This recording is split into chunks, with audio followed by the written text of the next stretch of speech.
Hello, Sadie. How are you? I'm good, Richard. How are you? Doing well, thank you. It is a beautiful morning here, so I'm excited to chat with you. And you and I have had each other kind of on the books for a while now, and with scheduling and everything, we're finally here, and I'm excited to talk with you today. So before we go any further, let me let everybody know that we are here today with Sadie McKeown, and she is the president of the Community Preservation Corporation. I like saying that. That's a fun thing to say. Or the CPC, I guess you guys kind of shorthanded. Is that correct? Correct, Yeah. CPC. Awesome. Wonderful. And I know you do a ton of work in sustainability, which is very near and dear to my heart. Ton of work that you have done in the housing space, in the community preservation space. So I'm really excited to chat with you and hop into all of that, Sadie. I would love for you to just kind of give us a little bit of your background as we kind of start so folks can get a little familiar with who you are. Sure. I just first want to say thank you very much for having me. Sure. My Really pleasure. appreciate being invited to this conversation among so many incredible other guests that you've had. Oh, So thank you. We really appreciate thank that. you for having me join. Yeah. I am the president of the Community Preservation Corporation, and I have been at CPC for 33 years. That's amazing. Oh my Yeah, gosh. Yeah. it's a long time. I actually started as an intern, Unbelievable. which makes it a pretty great story. But That's a great success story. Intern to president. I mean, come on, right? yeah, no, Yeah. it's a great narrative. Yeah. But let me back up a little bit and Yes, tell you please. a little bit more about who I am and sort of how I got to CPC. So I grew up in New Jersey, in Okay. northern New Jersey, in a pretty tony suburb of New York City. Mm. And it was very small. I lived there for the first 22 years of my life.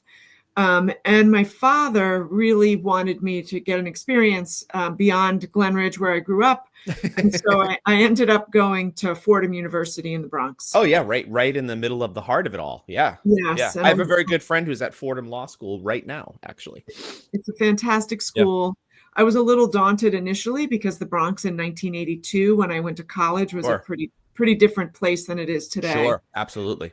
Um, but it turns out I really loved it. I had been to Manhattan many times growing Sure. up and, been to the city, but really, other than Yankee Stadium, had not really been to the Bronx. And now you're moving there. I mean, this isn't just an afternoon in the city. We see the lights, we come home, right? Correct. This is where I grocery shop now, right? Yeah, exactly. Um, This is where I make friends. This is where yeah, absolutely. Exactly. Yeah. And, Yeah. the Fordham campus is pretty contained, but I Right. always made it an interest of mine to get outside of the campus because I felt the Bronx was incredibly vibrant, and I Mm. loved Fordham Road. And Mm. so, I had a great 4 years of college. I was a communications major, and I wanted to be a journalist.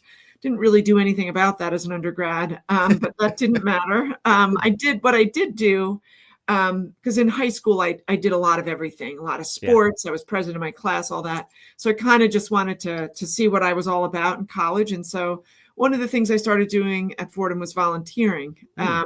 And that was really interesting to me. And I sort of had a passion for that. And then when I graduated, I got a job in advertising. Oh, wow. And it was great. And I loved it. It was fun. It was a lot of young people. But now I was living in Manhattan, and Yeah. I was just really struck by the homeless problem. Sure. Sure. And there were so many homeless people on the streets that you would literally step over when you got into the subway. Especially in the mid 80s, right? I mean, this was a Correct. big time. Yeah. It Yeah. was a really tough time. Yeah. And so then I started volunteering again, sleeping in homeless shelters, Wow. and working in soup kitchens because it felt good. Yeah. But I learned very quickly because at the same time, professionally, I kept getting promoted, and I was like a rising star in an office environment. But I Interesting. really wanted to be a professional. Right. And I didn't want to be a shelter director or a social worker. Right. While that was fine to do in my free time, it wasn't something that I wanted to do. Yeah, it wasn't going to sustain your life. Yeah, absolutely. Correct. Yeah. Correct. So then I decided to go back to graduate school, and I Mm. got a degree in human service administration at Cornell. Okay. And that was the intent. It was before there were nonprofit management programs. Yeah. And so Programs the and intent, degrees. Yep. correct. The Yep. intent was to marry a social work degree with an MBA. Right. So it was really the business of nonprofits, which was very interesting to me because Mhm. I had always thought, like a nonprofit needs to access private resources All because the you can't time. just Yeah. all the time, and you can't just rely on government. And Right. rather than just trying to get grants, there had to be a way to try to bring some of those resources in more of a capitalist way to the neighborhoods and the communities that needed it. And while I was there, I interned at HUD my first year, Oh, wow. and I worked for the secretary. So I worked for Jack So, Kemp. Jack Kemp, before he ran for president, he was HUD secretary. Wow. That's Correct. really cool. Yeah. Yeah. And one of my research jobs was to look at organizations that were doing community investment and community redevelopment. And it was there that I found CPC. And when they sent their information through the mail, because remember, everybody used the mail back then, they sent a video of their 15 years, because it was Like actually sent you a videotape to watch. Yes, a VCR, and I plugged it into the machine. And when I watched it, I cried. I was very moved because I loved the work that they did. Yeah. So the next summer, I stayed in graduate school for 3 years, and the next summer, I got an internship at CPC. Wow. Amazing. Yeah. I want to back you up for 1 second. You said at Fordham, you had started to get involved as a volunteer, a little different than your high school experience. Was it always volunteering in the homeless space, Sadie, or did that happen after you graduated and you were working in advertising? So it was around homeless people. So it was more in the soup kitchen space. Okay. There was a soup kitchen in the Bronx called POTS, which stood for Part of the Solution. Oh, wow. Yeah. And it was, a number of Fordham students volunteered there. And it was something that you just kind of did because other friends were doing it. But then it appealed to me, and I thought, these people need help. Yeah. And you realize for the first time, either walking around the Bronx or volunteering, I really washed over me how many people didn't have all the things that I had. And you didn't lose that too, because I mean, you mentioned that you went to Cornell, which is not in the city, right? It is in upstate New York. I don't know the demographics of the homeless there, but for 3 years, you certainly were not as exposed to it, I'm sure, as you were when you were living in the Bronx, right? But Correct. You didn't lose that passion or that desire to help the homeless community during that time.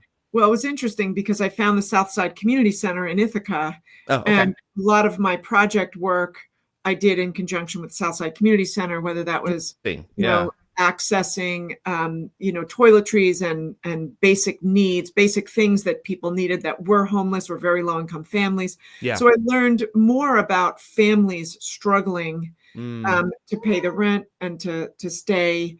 Just to stay afloat. Just to keep going. So it was a different aspect, and it was also part of my education. And there was one when I was volunteering in the church basement, sleeping overnight.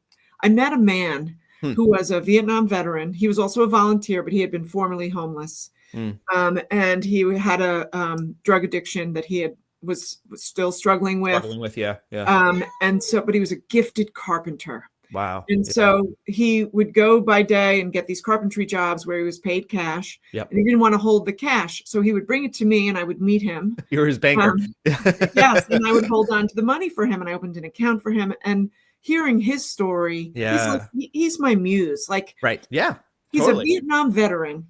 He should be treated in a way that is incredibly respected. And he's not, right? And he struggles, and it was very hard for him. So I really got another window into how individuals struggle and what that's like, and any little thing that I could do to help him. But this is great, but I have to make a bigger difference, right? And I have these skills, and I really need to make a bigger difference. And that's where CPC really brought the two together. Yeah. And I was a loan officer at CPC. I underwrote loans for 20 years out of a field office, which I ran. And you're really on the ground. You're meeting the developers. You're walking through vacant buildings. You're going out during construction, watching things get redeveloped. You're working with all of the public sector partners from government. You're working with the nonprofits and the tenant associations. And then at the end of a project, you get to see these families. See the results. Who are moving into their first home, where they've had the first key to their own apartment. Right. And it's very moving. And the thing about CPC is, by the time you close your first deal, you have about 6 or 7 other ones in the pipeline right behind it. Yeah, so it's constant. It's constant. And then and you get addicted to it. You get stuck on it. And it's so, for me, it's been so rewarding. And so after CPC went through a tough time in 2008, Yeah, with the housing crisis and Yeah, the yeah, housing crisis. yeah. I stayed at CPC while a number of other leaders had left the company. We got new leadership, and then my role changed. I got to step up into executive management. I became the chief operating officer and really helped to rebuild the company. Interesting. Because As you kind of came back from the housing and loan crisis of 2008. Yeah. Correct. Yeah. Because all of our investors had elevated their risk profiles, and sure. Yeah. and we had to really rebuild our platform to convince them that you were a de-risked investment for them. Correct. Yeah. Correct. And the good work that we did still mattered, and they needed to continue to do it and invest through CPC. So, and I've been there ever since. And now, as the president, I oversee all of our lending and investing. And it's really great because I've had so much experience transacting at CPC. Yeah. I really understand what neighborhoods need. And I understand what housing needs. And, that includes a lot of things like equity, making sure that brown and black developers get an opportunity to grow their businesses in multifamily real estate. It's interesting. We talk a lot about the opportunity for brown and black individuals to own homes and build generational wealth. But what about, to your point, the actual builders, the actual contractors who are also brown and black and need those same opportunities to borrow capital, to build houses, to build their businesses, right? Correct. Yeah. Absolutely. And what I have seen personally in my career at CPC is I'll make a loan to an older developer, his sons come into the business, then I start making loans to them. Right. And now the third generation, their sons are in the businesses. And that's the way it has worked for a lot of white families, right? Right. There's the generational aspect of it. Correct. Right? Yeah. And if you're a brown or black developer and you want to get into and grow your business, you can't rely on your uncle or your cousin or your grandfather. You're starting it. That's right. That's right. And so CPC created a platform called Access, which is acquiring capital and capacity for economic sustainability and stability, to provide some of the resources to brown and black developers that they otherwise can't access because they don't have a father or an uncle or a cousin that's in the business already. And that includes, giving them a little bit more support on a construction loan or living with a lesser guarantee, giving them pre-development money, giving them money to invest in their business. And that's been very important. So equity is a huge piece of what we care about at CPC. And I've been, privileged to help lead that platform. But then also sustainability and transitioning to clean energy. We go ahead. No, I really am excited to talk with you about that. Sadie, working at the same organization for 3 decades is so rare now, right? And you can see your passion and how you've engaged and stayed engaged with CPC's mission. I really would love to get into the sustainability and climate change and climate resilience work that you're now doing in addition. But maybe for a second, Sadie, I don't want to oversimplify CPC's mission. So can you just maybe double click on that for a second so people really understand what you're doing at CPC? Absolutely. So I'm going to go back to our history because I think that's where it all began. Sure. Perfect. CPC is a 50-year-old organization. We just celebrated our 50th year, and we were created in 1974 by David Rockefeller. He was then the chair of Chase Manhattan Bank. And if you remember, this was before the Community Reinvestment Act, where banks were required to make investments in all communities. And the Bronx was burning. And there was tremendous disinvestment in New York City, white flight to the suburbs, loss of manufacturing jobs, loss of population, and buildings were literally being burned for insurance. The mid-70s was a really hard time. It was really tough. And New York City ended up owning hundreds of thousands of units abandoned buildings. For tax foreclosure. And so the banks had a lot of investments in multifamily buildings in adjacent neighborhoods.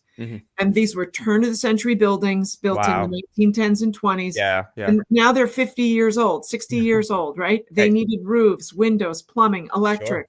They needed everything. And that meant the banks needed to invest in those buildings because they had mortgages on them. And they were nervous about it because they didn't know if those blocks were going to be the next blocks to be burned. So they created CPC. There were 5 banks at the time initially, large banks, chemical manufacturers, Hanover, the older banks. And they they created a pool of capital to do construction lending to shore up those buildings and give them all new plumbing, electric systems, roofs, etc. Sure. And then they also participated in long-term permanent mortgages. So when the building was constructed and completed and fully occupied, then they converted it to a long-term 30-year fixed rate mortgage. And those tools really helped developers feel comfortable making those investments. Sure. Then 1976, the Community Reinvestment Act is passed. A few years later, Mayor Koch launches a 10-year housing plan, and CPC ends up expanding to all, because we were only in a few neighborhoods initially, just doing tenant and occupancy rehab. So now we opened up so that we would do vacant buildings. Now you're expanding. Yeah. Yes. And the need was tremendous, right? Wow. Yeah. And so then we really partnered with government. One of the things we do really well is public-private partnerships. So we really partnered with New York City, with their housing agency, HPD, Housing Preservation. Oh, there I am. You could back. Okay. You could come to CPC. You could get a building for $1. You could get a 20-year tax abatement. Amazing. You could get a construction and a permanent loan from CPC, and then you could get subsidy from HPD. Wow. So we were able to. It was a one-stop shop, is what we call it. Yeah, you're really providing everything to the developers in one location. Yeah. Correct. And we were, part of our original charter with the IRS is to, quote, lessen the burdens of government. Right. So it was a much more efficient way to work with the government through CPC. And then we were able to do tens of thousands of units over the next decade, and created an investment environment where then the banks stood up their own community development groups. Right. And they started doing this direct lending themselves, not just through CPC. Then we expanded to be all of New York State, then eventually New Jersey and Connecticut. Now we're national. I know. Yeah. I was going to say you are national now. Yeah. Yeah. And we've diversified and we do lots of different things. So, we do equity investing. We have a mortgage bank where we do permanent lending with Freddie Mac, Fannie Mae, and FHA. Then we do our construction lending where we're rebuilding neighborhoods and communities, working in partnership with the housing agencies, whether that's New York State, New York City, or other housing agencies, to support their goals, right? So every city, every municipality is a little bit different in what they want their housing to look like and what their needs are. Some suburban communities outside of New York need senior housing. We're happy to support that. Others have vacant buildings they want to do gut rehabs. We're happy to support that. Others, they want to add accessory dwelling units. We can support that. And so we meet with the municipality, we learn what their needs are and what resources they have. We help them understand what other resources might support what their needs are. And then we work to invest with them. And so we think of it at CPC as we educate, we advocate, we innovate, and then we invest. Wow. So we go and we educate the municipalities, they educate us. Then we advocate for resources to help them meet their needs. And then, we innovate, we create products to meet the needs in different municipalities or for different types. Right, because they're all different in what they need. Correct. Yep. And then we do the lending, we do the investing. And I think, the real secret to CPC's success has been scale. And the reason that we've been able to scale our investing is because we sit in New York City. And there's so much need there. If we sat in a small town in a small state like Ohio, we might not be as robust and big as we are because we wouldn't have had the opportunity to do so much lending. Sure. My mind is blown actually, Sadie, because I'm still back on where you were in the early days, and even just thinking about how you were coordinating all of these banks to work together, right? And getting people to pay attention to that, right? And I can't imagine sort of the barriers that you guys had in front of you at that time. It sounds like, when you condense it into a 5-minute overview, it sounds like, it all went smoothly, right? Oh, yeah. But I can't. I'm almost sitting here in awe of how you had to kind of orchestrate all of this private public sort of work. And really, thank God for community-based organizations like yours that bear the brunt of that orchestration. Right. I mean, it's unbelievable. I mean, I work in a public university setting, and I every day there's some bureaucratic challenge or something that has to do with quasi-state or state or nonprofit that it's hard to get everybody together. It truly is. Yeah. Before we move on, my cat is Yeah. crying. Can I Yeah. let her out? Yeah. Because Yeah. otherwise Please. she's going to Yeah. keep crying, and I don't want her to. We'll come back. Yeah. Yeah, sorry. I know we're just riffing here. So. No worries. Yeah. Come on, Susan.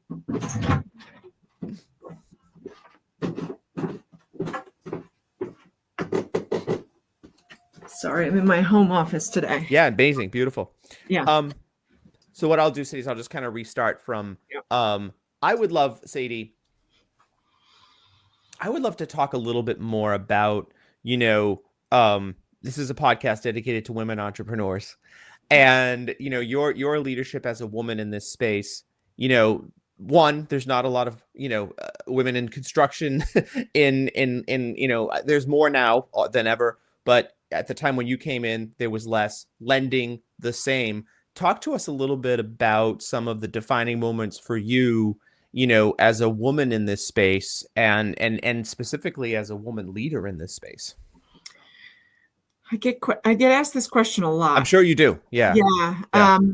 And growing up, I have 4 brothers. So growing up, and I was always in the schoolyard with boys. I played baseball. I was one of the first girls to play. You said you were an athlete in school too. Yeah. And I was an athlete. And so the whole being around boys thing was no problem. Yeah. Was totally fine for me. And from my perspective, it's really just all about making those connections. Yeah. And gender was not an issue for me. And so I just assumed it wasn't an issue for anybody. For other people. Right. Sure. Yeah. Correct. And so when you come at it from that perspective and you start with, this is just a relationship between 2 people, or then you don't bring to it a sense of, I'm in an unfair situation. Right. Yep. And so I benefited from having a level playing field that I brought with me. Sure. Having said that, these are still male-dominated industries. many times I've been the only woman in the room, with a lot of men. I have absolutely been ignored, dismissed, looked past. And, from my perspective, shame on them. Sure. Right. And so, so again, like using my own sort of courage to not let it hold me back. And then, trying to bring other women along with me. Yeah. Making room at the table for them. Yeah. Correct. And so it wasn't just, hey, I can do this. Right. If you can, and you're a girl, that's on you. It's, I can do this. I'm lucky. Let me bring some other women along with me and help them figure out how to do this too. Yeah. Because, the boy culture, the bro culture, it's annoying. Yeah. Right? Well, in New York City, especially not, but it's true. Yeah. So, and then the other thing that I'll say is I had an amazing mentor. Mm-hmm. When I first started at CPC, it was a white man, but he could not have been a more equitable, open, just like the best. He was the best. And he taught me so much about relationships with people. Nice. And I say to all the young people that I mentor, this is a business about people. Right. Yes, there's a lot of math involved because we're talking about money. But the computer does the math. Right. Yeah. You're building the relationships. Yeah. Correct. Yeah. And it's not just the relationship with the person I'm lending the money to. It's the relationship with the credit person at CPC who's approving the loan. It's the relationship with the person who's closing the loan. It's a relationship with the contractors that are building the buildings. And if you can master the people, you can master the work. Yeah. And the key to that, which I think gives women an enormous advantage, is empathy. Yes. Agreed.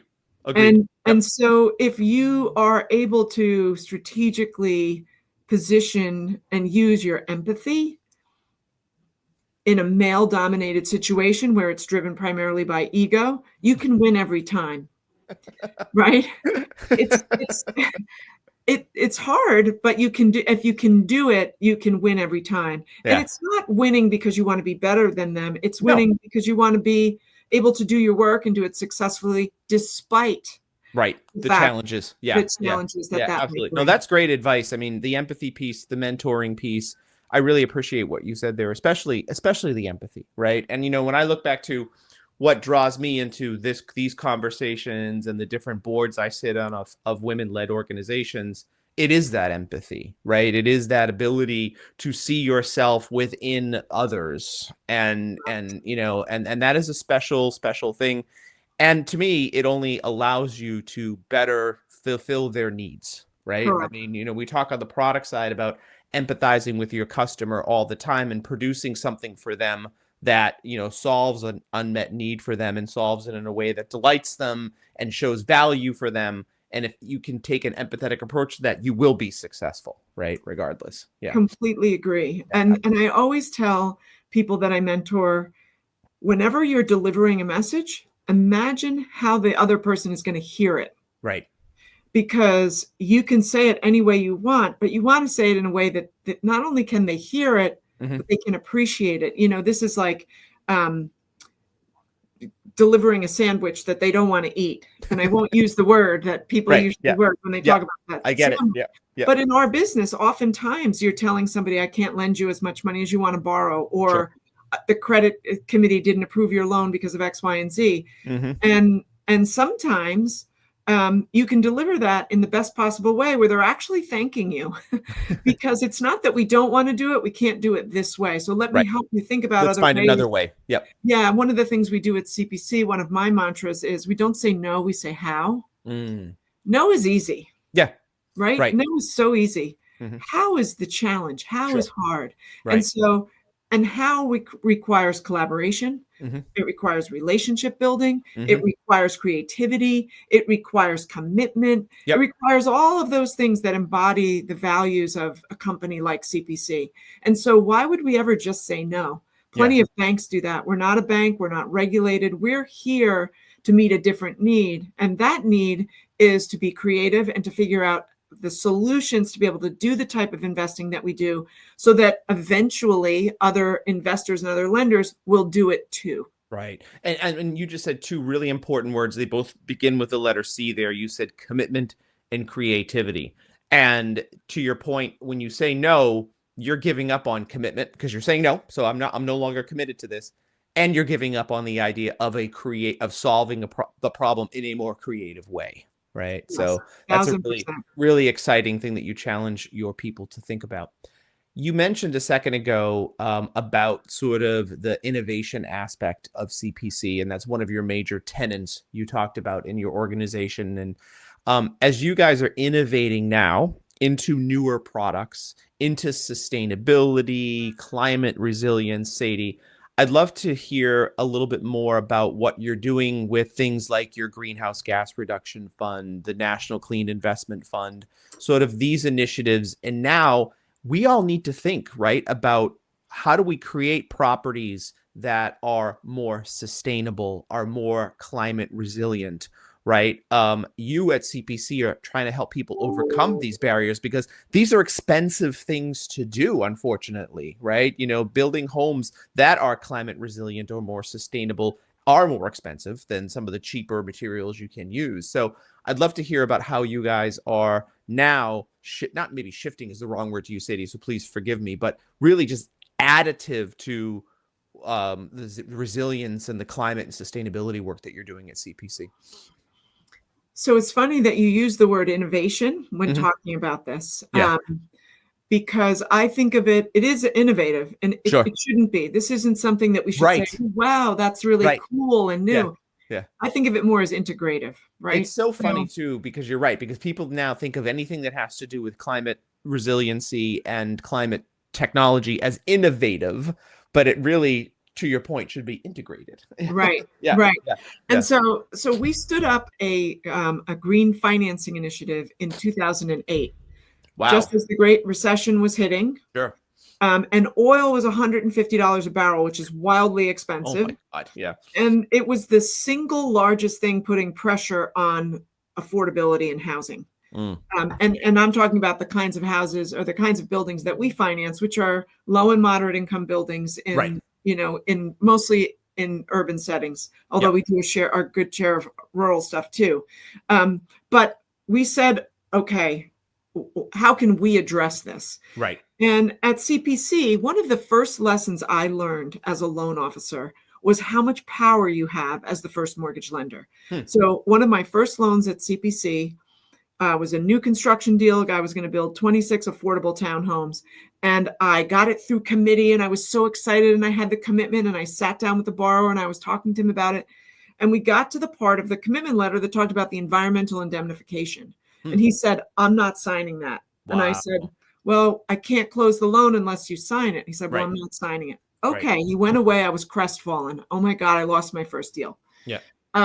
6 months later, he came back and he said, I want your deal. And I said, well, you still have to sign my environmental indemnification. He said, every other lender is requiring the same thing. I like your terms better. We closed the loan. He built the housing. Wow. Yeah. And that was a real like, wow, we have the gold, we make the rules, right? Yep. So in 2008, we said, okay, let's consider carbon a pollutant and treat it like radon or asbestos or lead paint. And let's look at it as something that needs to be remediated.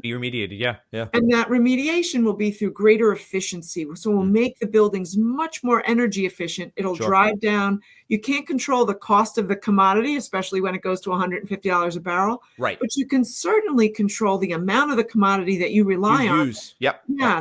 And so we said, let's just make the buildings much more energy efficient. It'll drive down that utility expense. Right. And with that savings, we'll be able to add a little bit more to the first mortgage so that they can do the work.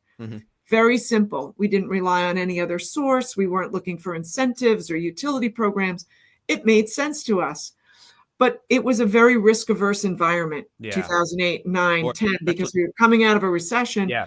So we stood up a fund. We made a bunch of energy loans, deep energy efficiency loans in our first mortgages.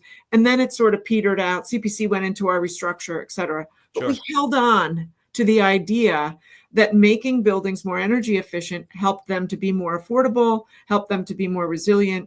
Then in 2013, I guess it was, Sandy hit. Yes. And we did a $35 million Sandy recovery program for New York City for small buildings. We really learned a lot more about resilience. Getting mechanical systems out of basements so they don't flood. Right. All of the different things that you should do with roofing and wind to make a building more resilient. So we were learning a lot more about resilience. And then we were a stakeholder in all these different groups as the state and the city worked towards all of their laws on the books that they have now, the Climate Leadership Community Protection Act at the state and the Climate Mobilization Act in New York City. We were in all of those stakeholder groups as an expert. Yes, from the very beginning, because we were the expert in how to finance sustainability and affordability. And when you're financing primarily affordable housing that relies on housing subsidy to be affordable, you can't take money away from the subsidy to make something sustainable, because then you're taking money away from the number of affordable units you can produce. Right. And so it was always very frustrating. Balance. Yeah, because a lot of the sustainable stuff that we wanted to put into projects got value engineered out just to make a deal work. Yeah. And yet we soldiered on, and we've created all kinds of tools and guides to support it. Education, again, that educate, advocate, innovate, and invest. And so when the state, it was New York State first created something called the Climate Friendly Homes Fund, which was a $250 million fund to electrify 10,000 apartments in small buildings. CPC was awarded that RFP back in 2021, 2022, and we started putting those loans out in 2023, or the grants out in 2023. So we've been working on that program. And then the IRA was passed in August of 2022. And within the Inflation Reduction Act under the Biden administration was a $27 billion program for nonprofit lenders to help animate the transition to a clean energy economy. Well, that was a gauntlet for us, right? Here we've been trying to do this work for years. And for the first time ever, there was a source of capital to support sustainability alongside of affordability. We joined in a coalition called Climate United with two other nonprofits. We were awarded $7 billion, and CPC is the recipient of about $2.4 billion of that capital. My God. Wow.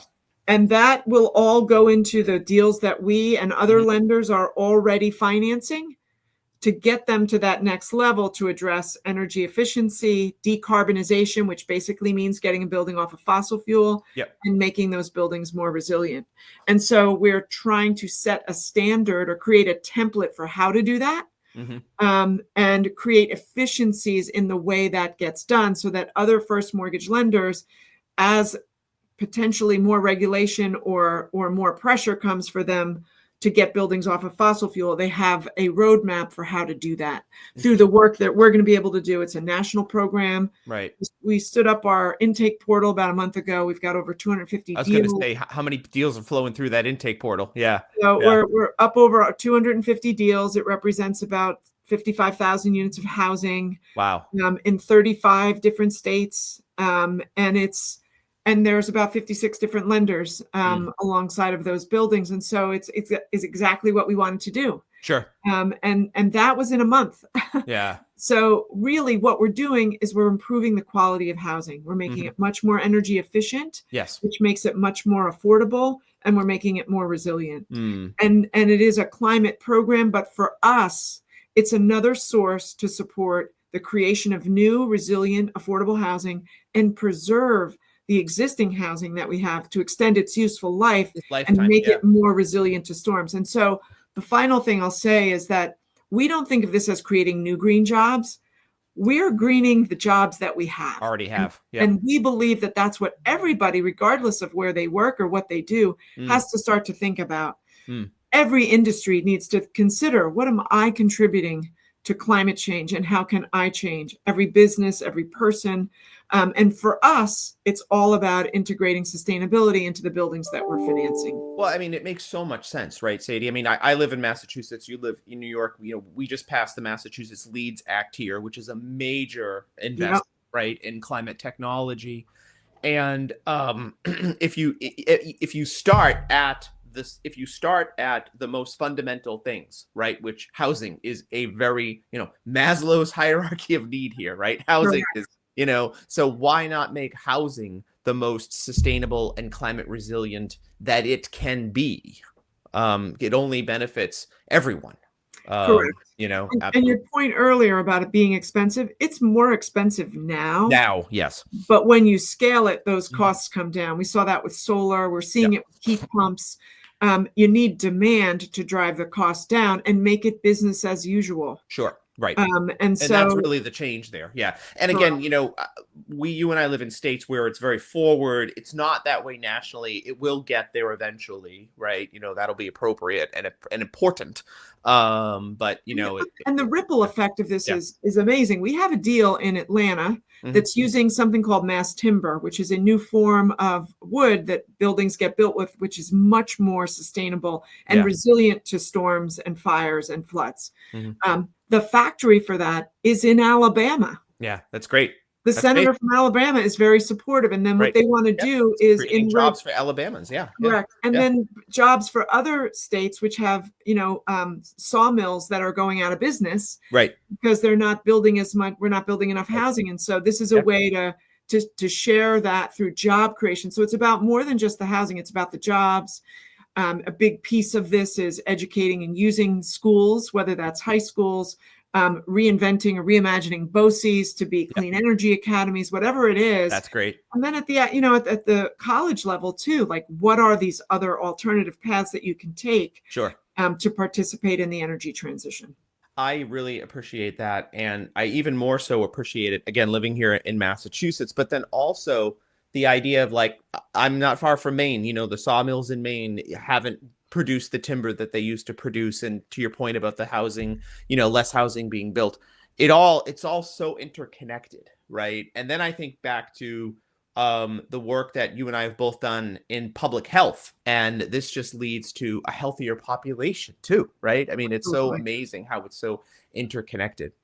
Absolutely. Over the years, Sadie, I'm sure you have had a lot of people pulling at you from a lot of different directions. And, you're lifting up your community. But who's supporting you, Sadie? Who's lifting up you and who's kind of having, giving you sort of the support that you need, but then maybe also, keeping you grounded at the same time? So, first and foremost, my husband is a great champion of Sadie. Yeah. And That's awesome. I love that. Yeah. and he's been incredibly supportive through my whole career. Yeah. He's a psychotherapist, so Oh, okay. he works alone in an office and Yep. works with people. And I have a very different job, and so we go in different directions a lot. But he's always there supporting me. I see your job as a lot of weekends, nights. I mean, yeah. And he's just been incredibly supportive and so proud of the work that I've been able to do. I have 2 daughters. They're now 23 and 24, and they're also big champions. Outstanding. And I Are either one of them moving into the sustainability world, or? So my older daughter is getting a degree in psychology. She's applying for a PhD. So more like dad. My younger daughter was a environmental health and social equity, I think. Oh, okay. Okay. So she was public health. Yeah, and awesome. she was a sustainability intern undergrad, and she worked for Calvert Impact for a little while. So she's much more interested on the environmental side. So there's sort of one of each of us, which is great. Awesome. And they're supportive. But I think the other thing is that CPC is the most incredibly supportive company. And we just have the greatest culture. We all are so committed to the work that we do and committed to each other, and are so collaborative that, I have so many champions at CPC that are pushing me up and I'm pulling them with me. Yeah, right? That's amazing. Yep. Yeah. And so it's really that combination. And then, of course, I've got just amazing friends and family beyond. And I think everybody is like very happy for me because I do good work. Right. Right. So. And that's outstanding in that. I appreciate what you just said too, because you don't see this at all leaders, Sadie.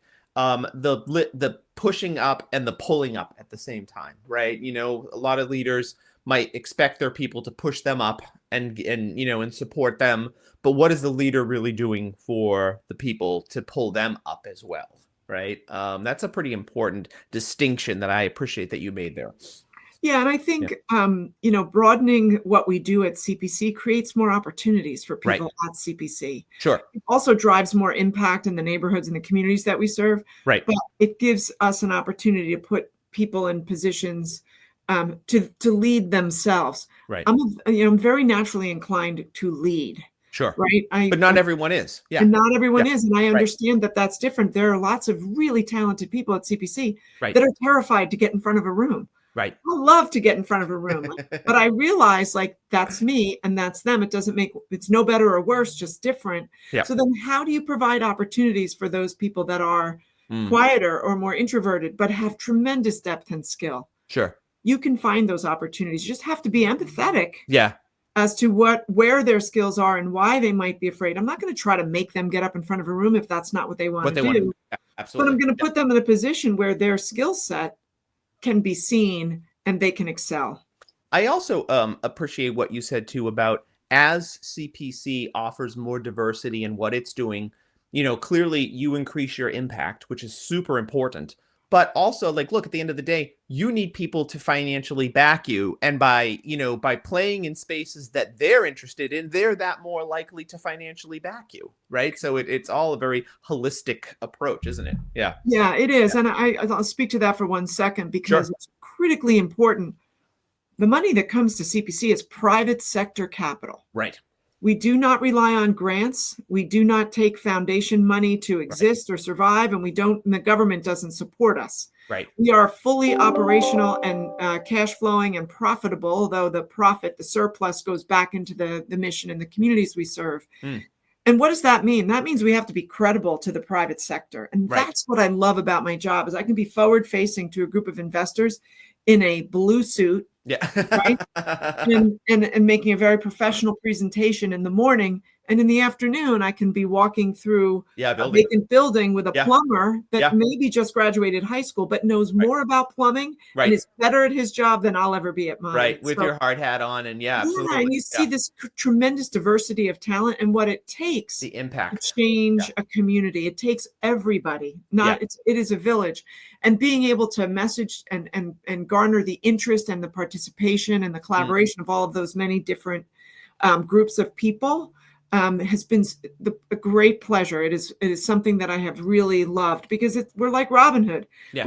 We get money from the private sector, and then we translate it to the benefit of the mission and impact low and moderate income communities. I love it. Sadie, before we let you go, I'm going to ask you another question. I'm sure you get asked a lot, just like the question I asked you about being a woman in this leadership position. If I am aspiring to work in sustainability or community development, what do I need to do? What advice do you give people who come to you to say, Sadie, how do I do what you do?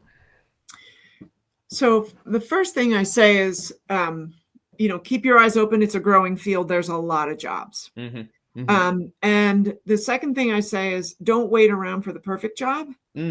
Just get involved. That's smart. Yeah. Yeah. And if you can get your foot in the door and you're really smart, one of the things that made me very successful at CPC is I didn't just do what my job description said I should do. Yes. I volunteered for all kinds of other opportunities at CPC. After Hurricane Katrina hit, a group of us went to Louisiana to meet with people. I was in that group. When we needed a policy manual, I volunteered to write it. I love that. I say that to my students all the time, like, get on committees within your organization, take on a special project within your organization. 1,000%. Yeah. And then if you're having trouble finding a job and you have a job, start volunteering. Yeah.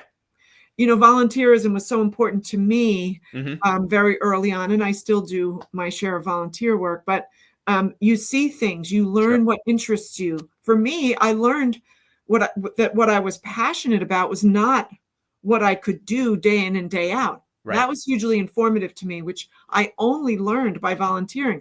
I might have gone back to school to get an MSW and found myself working as a social worker very unhappy. Right. Because it wasn't what I really wanted to do. And I only learned that because I started as a volunteer first. Yeah, no, that makes a lot of sense. Last question. I keep saying we're going to let you go, but I have so many questions for you. Last question. I'm local. I'm here in my own little suburb of Boston. I want to get involved. I want to support community sustainability efforts. How do I do that, Sadie? Log on to the website of the town or the municipality that you live in and see what they are doing and see how you can get involved. Nice. I'm very much of a Act Local. I'm the chair of I'm the retired chair of our Housing Affordability Committee in Tarrytown. I've been on our Housing Authority Board. I've been on the board of our YMCA, which had an SRO for single men. And I've been on our sustainability committee. So there's a lot of ways that you can get involved locally. And that goes on your resume too. Right. Yes, absolutely. I think people also often forget that as well too, right? Absolutely. Yes, 1,000%. I love this. We have been talking to Sadie McKeown, the president of the Community Preservation Corporation. Correct me if I'm wrong, Sadie, but if people want to learn more, it's communityp.com. Is that correct? Community.com. Awesome. Sadie, thank you so much for your time. Really appreciate you coming on and teaching us about Community Preservation Corporation and everything you've done. Best of luck and keep doing what you're doing. It's so important. Thank you, Richard. And thank you again for inviting me. This is, as I said before, an honor, and it's really a privilege for me to be here. Thank you. And share what little advice I can for other women and for other young leaders. There's a lot to do, and we need all of them. Yeah, awesome. Thank you so much. And we'll speak to you again soon. Have a great weekend.